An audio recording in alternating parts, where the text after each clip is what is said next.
Organisée dans le cadre de l'année du centenaire de la disparition du prince Albert Ier, cette exposition inédite évoque la mobilité et quoi de mieux que l'écrin de la gare pour illustrer les différents modes de transport qui existaient jadis. C'est effectivement le lieu sans doute le plus approprié, notamment ici en gare de Monaco-Monte-Carlo qui accueille 7,5 millions de voyageurs chaque année. C'est un musée qui finalement est ouvert, j'allais dire, de très tôt le matin jusqu'à très tard le soir.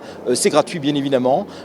Vous attendez un train, vous avez 5 minutes, vous venez admirer ces photos, lire les petits cartels et voilà. Et donc c'est finalement ce lieu de démocratisation de la culture en gare, parce que tout le monde n'a pas le réflexe d'aller pousser la porte d'un musée ou d'une galerie, alors que finalement vous prenez votre train, c'est assez simple, votre regard est attiré par cette photo et vous y allez. On retrouve tous les modes de transport. Alors on retrouve à la fois le bateau, le train bien évidemment, les avions, la bicyclette, etc. Et donc finalement, aujourd'hui ce qu'on appelle l'intermodalité, la multimodalité, eh bien on retrouve déjà tous ces modes de transport utilisés de manière finalement très moderne par le prince Albert Ier à l'époque. Ouverte à tous, cette exposition met en avant les différents modes de transport de l'époque, vous l'aurez compris, mais elle rend surtout hommage au prince Albert Ier, un prince emblématique, humaniste et visionnaire, qui avait une prédilection pour le train qu'il a vu naître et qu'il a de nombreuses fois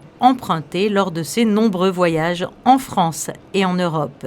Des photographies qui seront visibles tout l'été à la gare de Monaco, avant d'accueillir au mois de septembre une nouvelle exposition dont la thématique est encore secrète.